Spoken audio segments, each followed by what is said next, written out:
is going on, everybody? Welcome back to the channel. There's a lot of Super Duties over here. They're all lined up except for these two. We don't like to talk about those two. But we are working on a Taurus SHO. All of the husbands and followers mostly drive Super Duties, but now it's time. One of the wives, car is down, check engine light, little running rough, and some much needed maintenance. Elaine, welcome. Thanks for the Taurus SHO. Everybody, let's dig in.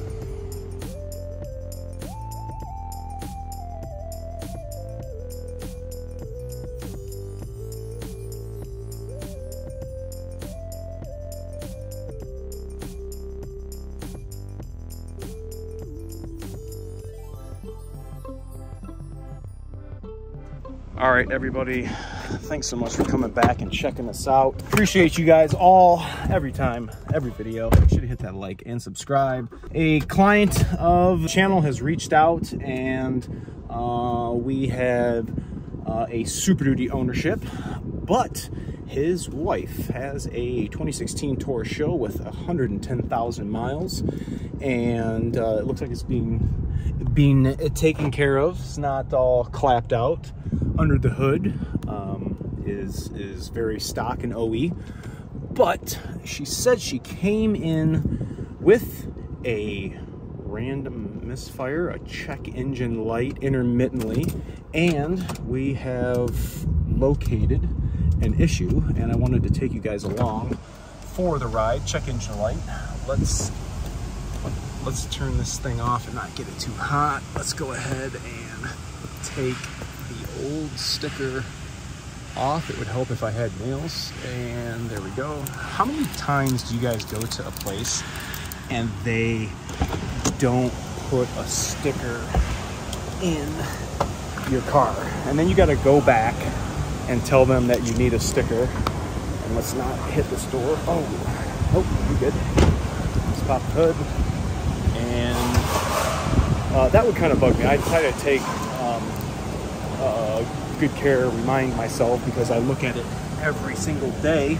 Every vehicle that gets maintenance gets an oil change sticker, and I personally write mine out instead of using the machine. But here it is, 110,000 miles, 2016 Taurus SHO. We have everything stock on here. One of the two things that we had are an engine misfire for cylinder, let's make sure I'm gonna say it right, number 5, the P305, and we had a P0155, which is the upstream oxygen sensor for bank 2. Bank 2's up front. Now we got some hurricane wind from the video blocking out my noise, blocking out my voice. So we're going to be doing an oil change. I'm going to be replacing the number 5 coil, which is right here. Same for a diesel. Here's the belt, fan if this was transversely mounted. Cylinder 1, 2, 3, 4, 5, 6.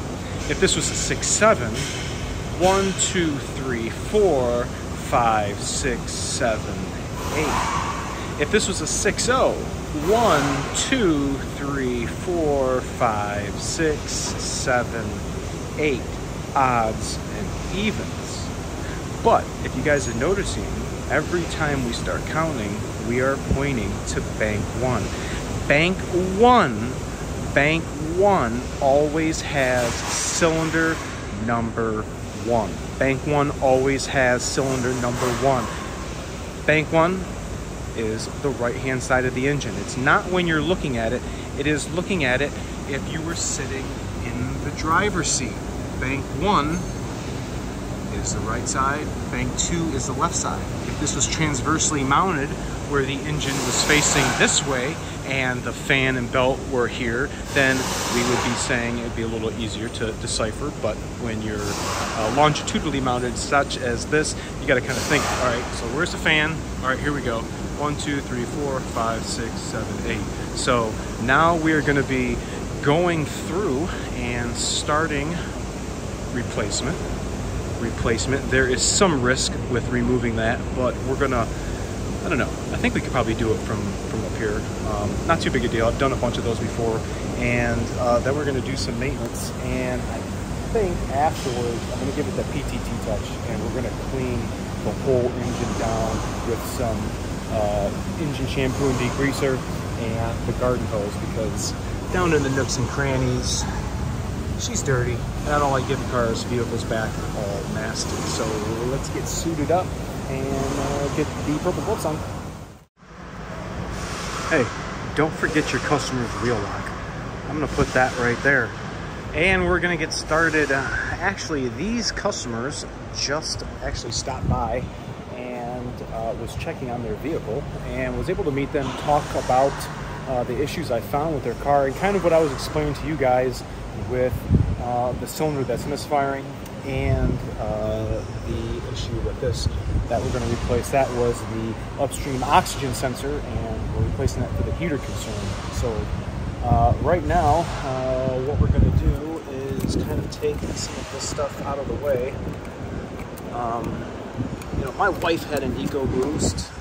You know, I work on a lot of EcoBoosts, not specifically for any certain problems, but a lot of maintenance, a lot of cop cars, a lot of ignition coils and spark plugs. But I don't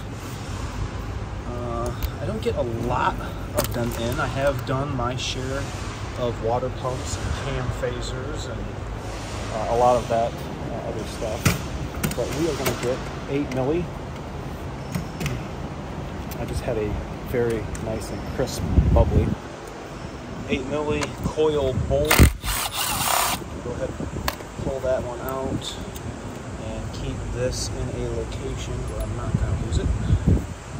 And sometimes these don't want to pull out. Actually, this one did. So what I usually do is get my trim tool to kind of go like this against its little plastic ring and kind of do something like that. But this popped out, no big deal. And one of the things I'd asked them was if they had replaced their spark plugs, and they said they were done at about 100,000. If you guys remember, I said this was done at a 110, or their service visit was here at 110. So we're going to go ahead and pull the number 5 spark plug out. Glad to hear that they had the spark plugs replaced. Here it is.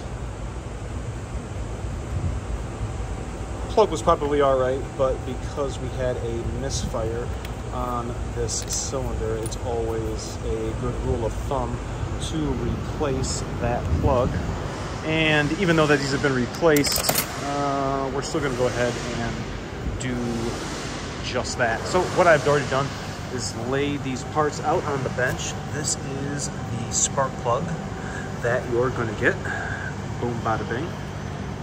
This is the ignition coil. Bada boom, bada bing. And I'm going to go ahead and pop this thing in. And if you guys are wondering what tool I'm using, this is a snap-on 5/8. You guys can read that number. It's upside down. Nope, it's not upside down. Here we go. So now we're gonna do something like this, and we're not gonna pretend this is a lug nut, but we're just gonna run it down. And then I'm going to snug it by hand, which is going to require me to use both hands. And I'm just going to go ahead and give it a snug. And sometimes this wants to pull off of the socket, so I'm kind of going like that, going like this, trying to scoop the socket out, and yeah.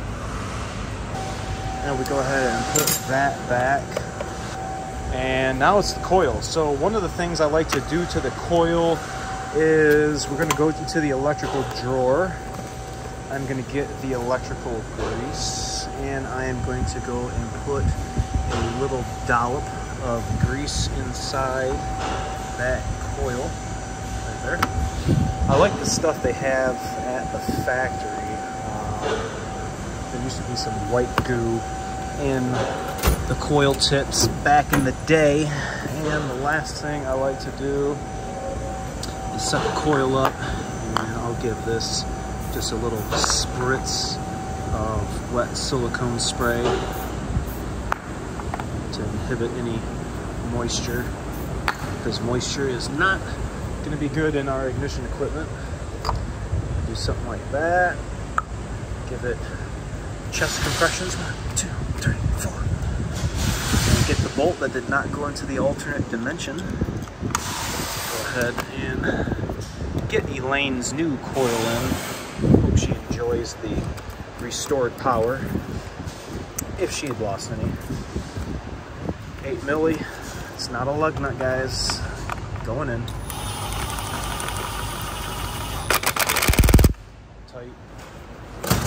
Let's get the silicone spray. And then pop this trim clip back on. And then we have this electrical connector. I guess I did need to take off. And then that's on. Boom. Boom. We have the high pressure fuel pump sound deadener.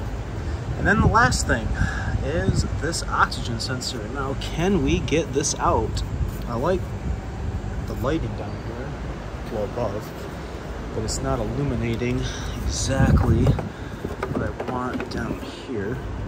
Still have to do an oil change, and Z works.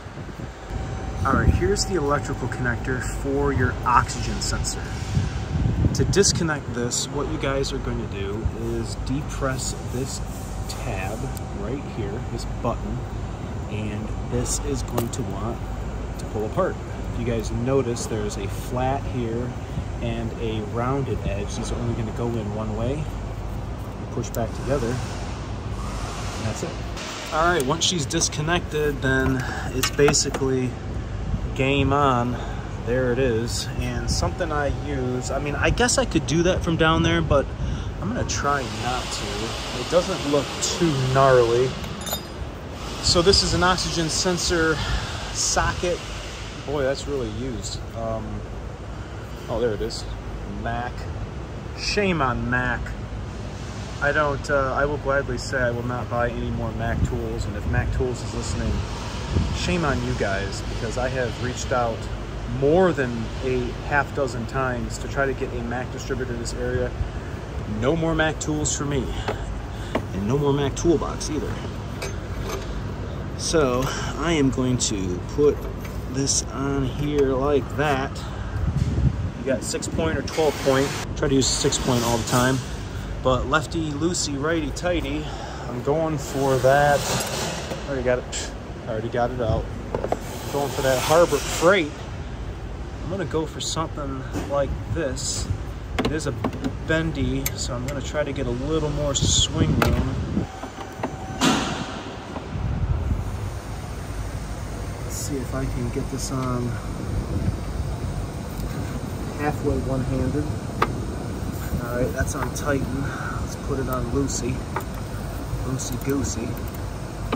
All right, that should be a good swing right there. Or at least to bust it loose. Ah, come on. Nope. Let's see if I can get this ratchet down one more click.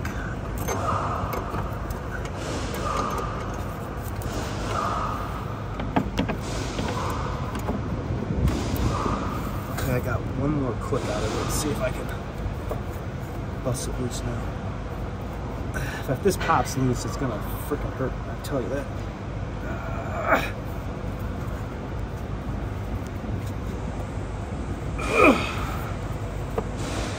Okay. Might be better to get it from below. I mean, I could probably put some heat on it, but what I usually do is I give it a little tap with my hand against my hand, and it doesn't appear as I can get that much leverage. For sure thought I was going to pop that out. Let's see if heat does anything. I don't really want to take that shield off down below. I'm just going to use some matte gas. I'm going to come in blazing. I'm going to hit it right here where the bung is on that cat.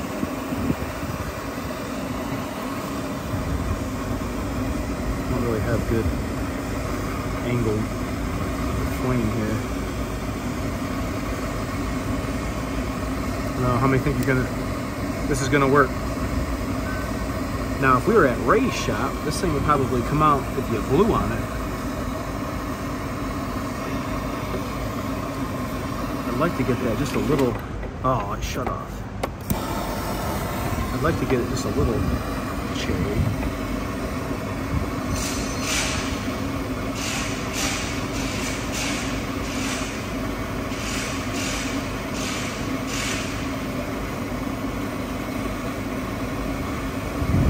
All right, let's try that. I saw it start to glow. I saw it start to glow. All right, there we go. Got that good swing. Here we go.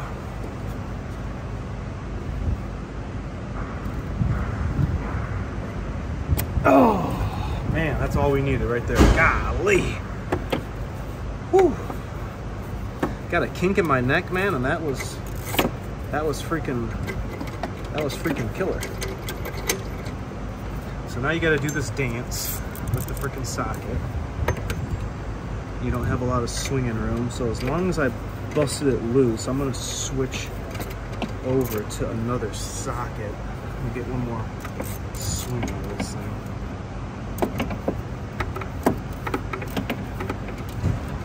Unless it's loose enough where I can just put this on and this will swing out.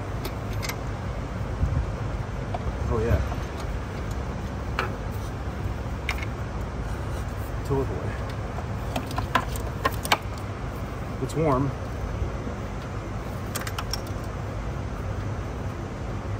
So we're replacing this sensor because of the heater circuit that is in these oxygen sensors. There's not only sensor wiring going in here to the computer, but all these other wires right here. Let's say these are the two wires that are sending all the information to the ECU for fuel adjustment. These ones are for the power and ground for the heater circuit within this body to bring this up to operating temperature. Because if you guys know the gasoline, we have closed loop fuel control, which means we are looking at our oxygen sensors to determine fuel calculations. When we first start a vehicle, it does not go into closed loop fuel control until everything starts to heat up. The faster we can get it to heat up to meet emissions, the happier everybody is. So what they do now, or they have been, is they actually have little heaters inside these so that we can start efficiently going into closed loop and doing our fuel calculations. So this white one, I think, I don't know, I'd have to look at the wiring diagram, but there is a part in this sensor called a nest cell. It stands for something, and I don't know what it stands for right off the top of my head, but I'll have to look that up. Maybe I'll put the info in the description because it's kind of interesting. But yeah, that is why we're replacing that. So let me get the new one. All right, here is the part number for your front or rear upstream oxygen sensor. It comes with some anti-seize on here, but what I've liked to do even on the EGTs on our 6.7s, I've put just a little bit of this stuff along with that anti-seize that's on here.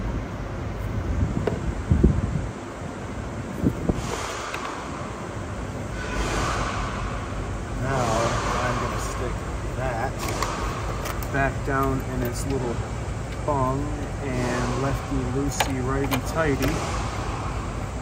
Go as far as I can go hand tight.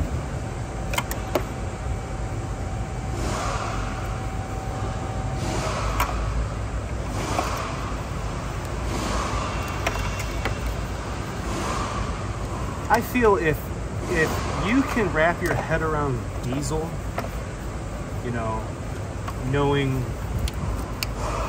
how the diesel operates and blah, blah, blah, I think gasoline understanding is a cakewalk. And I like being able to go back and forth between fuel systems, different vehicles, turbos, non-turbos, supercharged. Sometimes you gotta think, wait, what am I working on? All right, we don't want to forget to connect this. The customer actually was at a different dealer and they left one of the actuators on the engine disconnected. So that is connected, and we're gonna go right back into its Christmas tree clip hole. So that sits there like that. Oxygen sensor is installed. And get my light. Now, I think it's gonna be time to perform the oil change. All right, now we are underneath and it's time to change the oil. So we are gonna have to take all of these fasteners in every corner. Sometimes you can get it loose with your finger. Let's see if we can get this one. Oh yeah, it has a flap here, so it's gonna angle down this way. Let's check this one. Oh yeah, and then this one actually looks like it's kind of broke, but it's still hanging here. I don't know if maybe they hit something or what, but I think it still is okay for service as long as it's not flopping. And there we go. Just had to give it a little jiggly wiggly.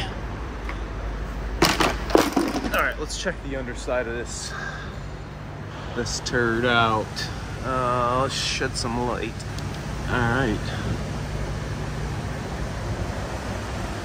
right, just some normal stainage. Doesn't look too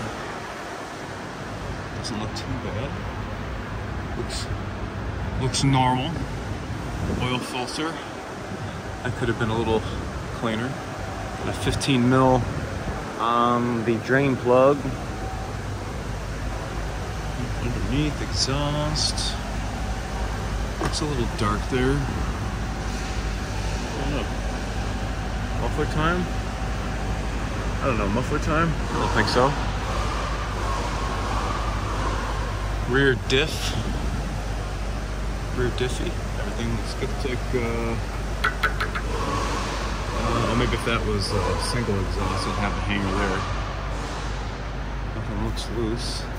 They took good care of it. They are the original owners and have gotten all of the maintenance done at the dealership. Not this one, but another Ford dealership. So everything would be documented and whatnot. They had a water pump replaced, so a technician would have had to take off the front cover and did all that. But when I'm in there, I like to give the customer, you know, if I'm doing this under warranty or what, I like to give the customer an option.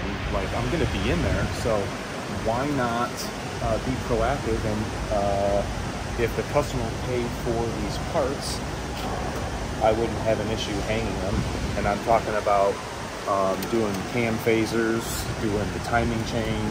These are things that I see go bad, you know, in the cop cars, because, you know, we do all the EcoBoosts and stuff. So it can be cumbersome when you have to pay those repair bills. But nonetheless, it's like, if I'm already in there, why wouldn't I want to replace that? So we're gonna pop this oil filter off.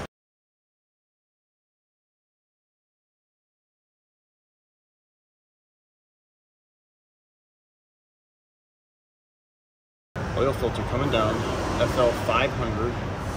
See if we can not make a mess and work oil for the rest of the day. There we go. Just draining. Dirty EcoBoost oil. All right, we need to get a 15 right here. I flip my 16 upside down so that when I take a quick glance in my drawer, I can see the and the 16 right there.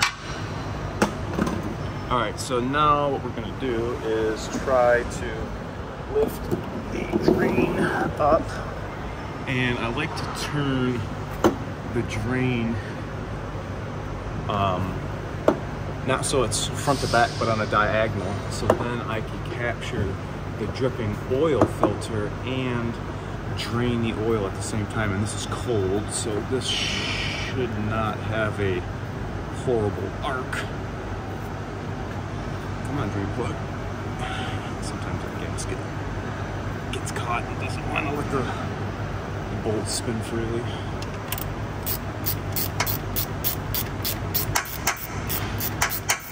Alright, here we go. Let's see the oil. Let's see how big of an arc we're going to make. And is it going to make a mess? No. It's cold. That's okay. We're going to let this thing drip. And now I like to do two things at once. So while this is draining, I like to keep it moving. We're going to go ahead and loosen all of the lug nuts. We're not going to take the tires off. But remember, I talked about the wheel lock. The wheel lock is sitting right there, and we're going to need that. And it's important to have the customers either leave that out or you immediately find it, because now I'm going to have to lower the vehicle, move the oil drain just to find the wheel lock. So let me get all the lug nuts loose, and the oil will be done draining. We'll clean it off with some brake clean. All right, the oil is drizzling. She's been sitting here for about 15 minutes, just kind of dibbling out, but that's enough. And drain plug is kind of tough going in, but I don't know what matters. All right, tightening, righty-tighty, lefty-loosey, and now it is going to be time. Should we use brake clean? Should we? Yeah, we're going to use brake clean. And let's go ahead and give this a wipey right there. I don't want any residue on that, because what I'm going to do is come over here to the filter, and instead of using engine oil, I'm going to get this silicone spray, give that gasket a hit, restore the silicone in its rightful position, and we are going to spin on the filter by hand. And I'm going to get a grippy device, and I'm just going to tighten it by hand. I'm not going to use any tools. There we go. I like it. And my brake clean should be charged from yesterday. Let's see. Oh yeah, she's juicing. See all that residue coming off up there that the last person didn't clean, and that's the staining we saw on the filter. So clean that off, hit this drain plug. Oh yeah, that's good. All right, so all of the wheels are loose, lug nuts are off, and we have our next victim. And I guess let's get the oil filter one light. Just looking fly, and we're gonna have to put our panel back up. Let's get this thing out of here. We're going to need a funnel for our full synthetic oil, because I don't have that in the pumper, which I think we should have full synthetic diesel oil in the pumper, but that's not my decision. So here we go, panel going up. Let's see if we can execute this. All right, let's see if we can just do this corner.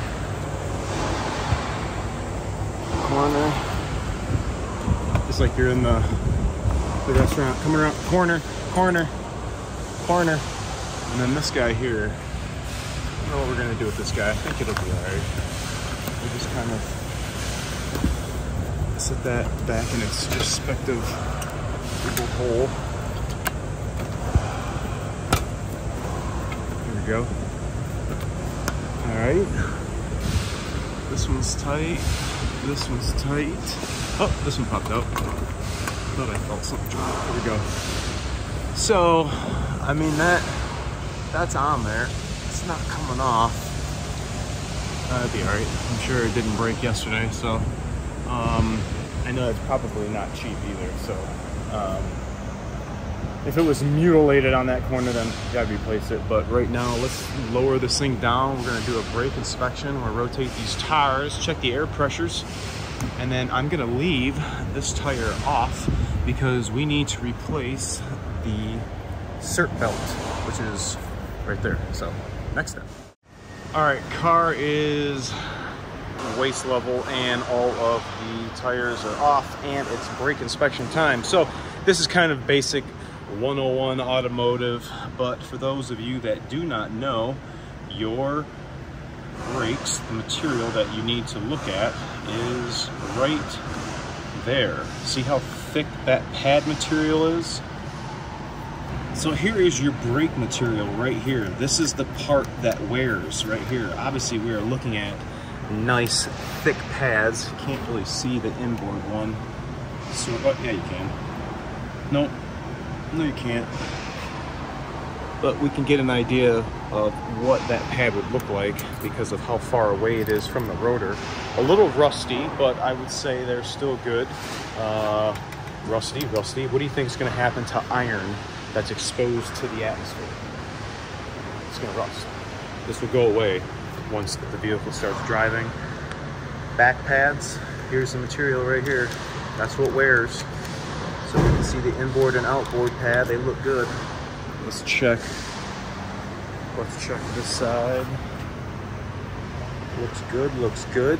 Same thing, looks a little rusty. I would expect nothing but the best from the front on this side. Oh yeah, look at that material right there. So we have concluded that the brakes are gonna be good on this vehicle. I've already rotated the tires when I took them off, and now the next step I'm gonna do is to put all 3 tires on. We're gonna leave the passenger front off because we gotta replace the cert belt. Belt time. All right, wheel well liner off or out. What you're gonna do to take this all off there are a bunch of these little push pins, a couple of 5.5s. We got some 5.5s here, and this is sitting here all kind of like this. You just take out all of those push pins, and then I kind of do something like this. I'm gonna pull the wheel liner away from the vehicle so I have this open cavity, and boom, there is our cert belt. And I can see already right here in the bottom of that is some cracks. See that crack? There's some cracks down here on that part. Definitely should not be looking like that. Plus, if I were to guess, this is the original belt. So what I'm gonna do, you could get a belt tool, but this is a 3/8 drive. So I'm gonna go for that Icon boy right here. Really dig this. And let's see if we can do this together.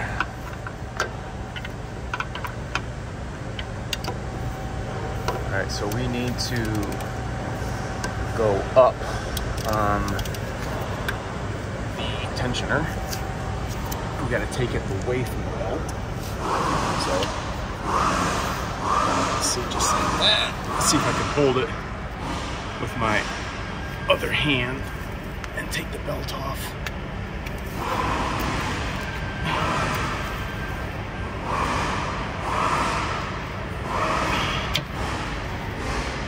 Oh, huh. Look at that. That kind of worked out well. I just inadvertently did that. Let's see if I can get it off this AC.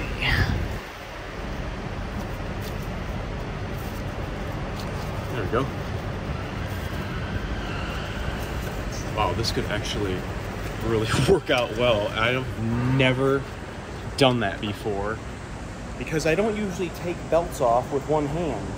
And this one I did, and it worked out really well. So check this out. This is why we replace the belt. Now I remember in the beginning years in school talking about V-belts and serpentine belts that we're not supposed to have cracks in the belt when they're less than 1 inch apart, but See, like, here's one here.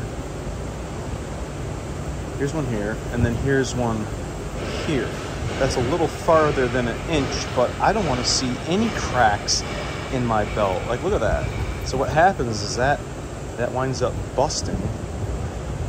Now you only have 4 ribs contacting the crank and everything, and there's more stress put on the belt when there should be 6 ribs holding this on and not 5. But see how it just kind of tears right away? It just really is falling apart. So new belt.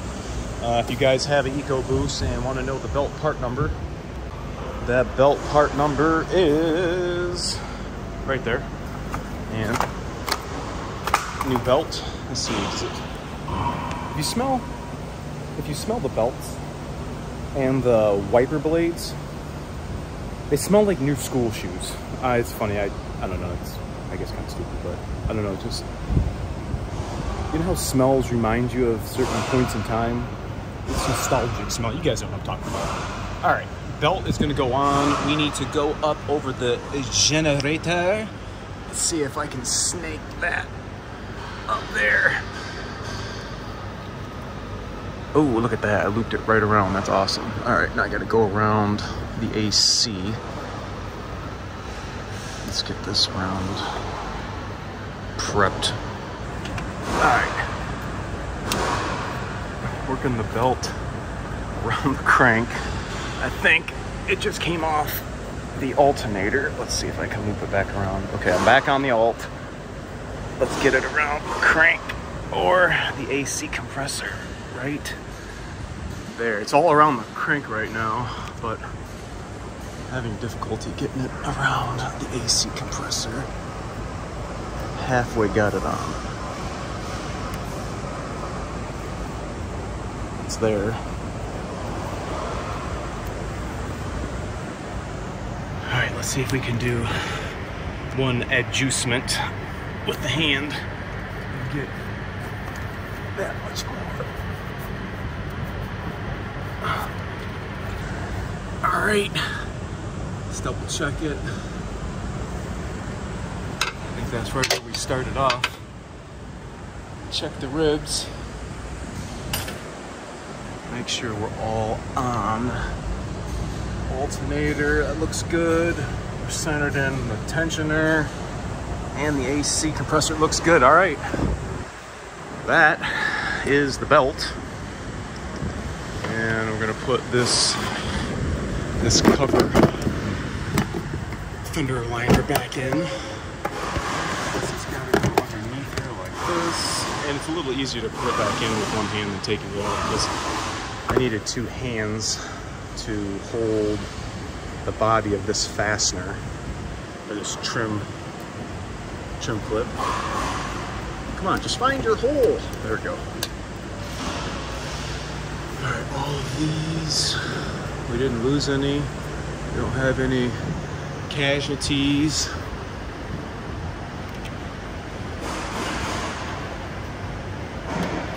Boom.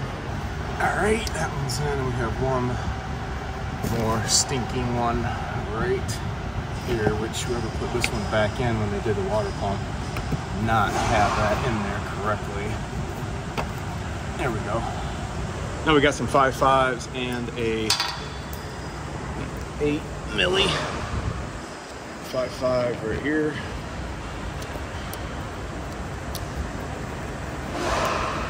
5.5 up there, 8 milli here. 5.5, 5.5. All right, hopefully these don't fall out on me. This one's pretty loose.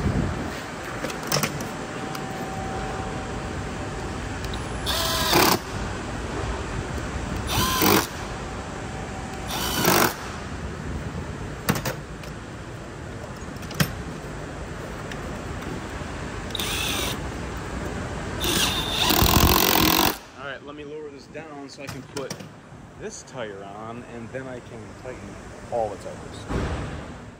All right, we are dumping our last quart of full synthetic 530. This was the flavor they opted for, which is a good flavor. Tires are tightened, air pressure is checked, and we're gonna have to move the hoist arms.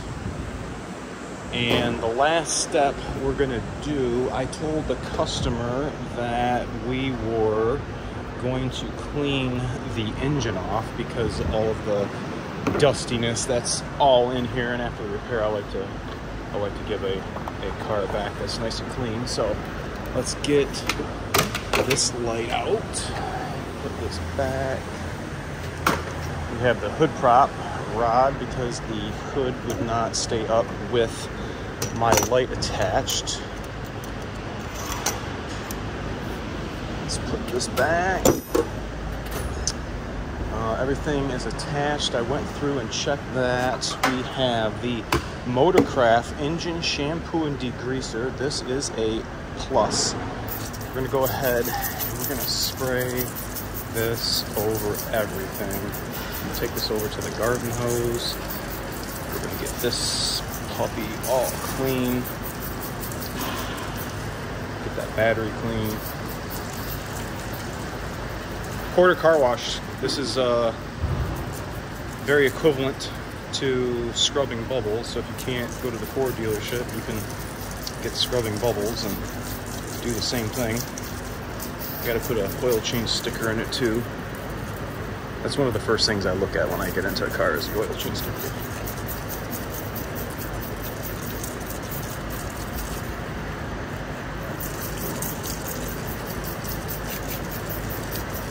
Now it's going to be squeaky clean.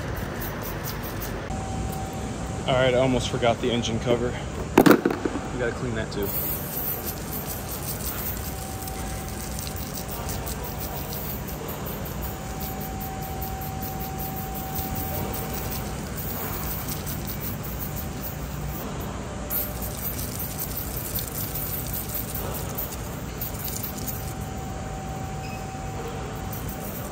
All right, she's empty. Now here comes the fun part.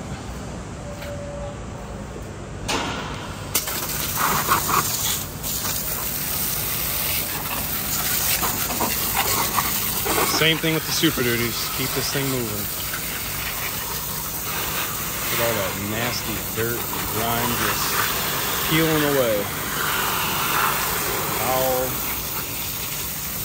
Oh, yeah. That valve cover.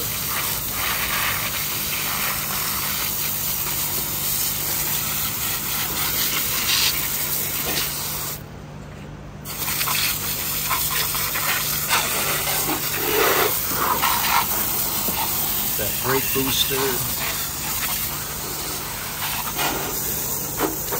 That windshield off.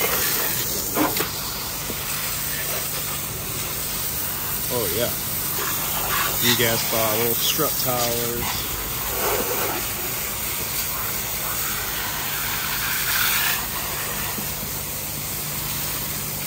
That looks stupendous.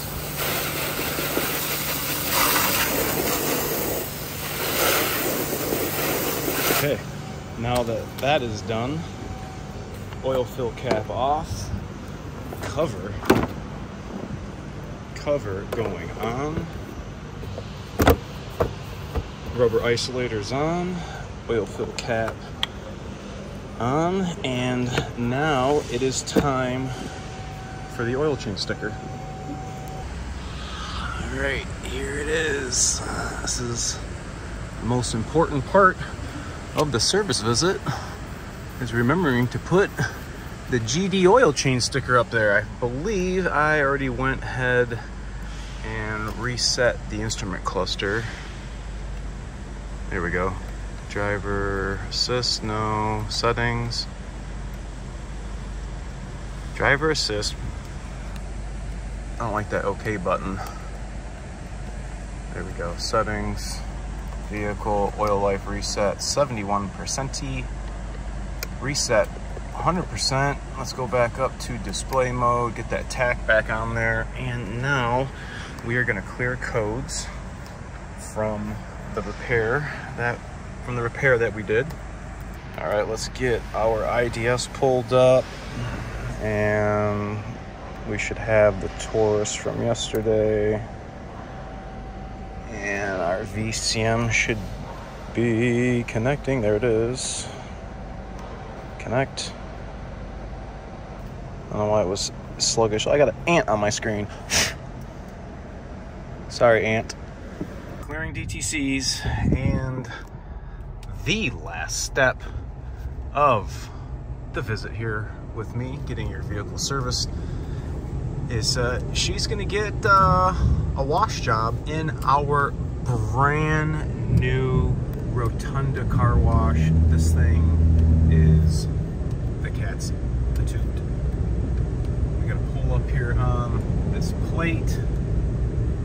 Got green light. As soon as we get on the plate, light's gonna turn red, indicating to not go anymore, and then we're gonna put it in park. And the cycle is going to commence right now. Let's see if we have any misfires. We're sitting here at idle. Let's see what we have.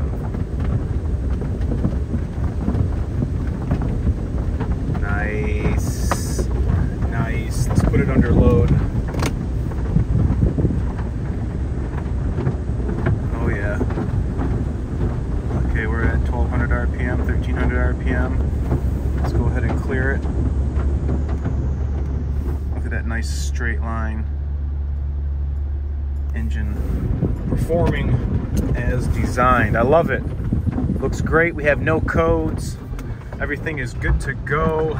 We're gonna get a hold of the customer and let them know their vehicle is gonna be ready to be picked up. Later this afternoon, I have a customer waiting right now for his Shelby Mustang that I have to put an AC compressor on. So we're gonna dive into that here shortly. But I wanna give a big shout out to the customers for reaching out to me. Thank you for bringing it in. I'm happy to have taken care of the Mrs. car. I got to keep them happy as well. Tell me what you guys think about this video in the comments. If you have a Taurus SHO, if this is your daily driver, and or if this is your wife's car. The EcoBoost comes in a lot of different configurations. If it's F-150, the Taurus, or if you have it in the Explorer. So let me know. I appreciate you guys for watching. Remember to like, comment, sub, share, and I will catch you guys all on a squeaky clean Powerstroke Tech Talk. See ya!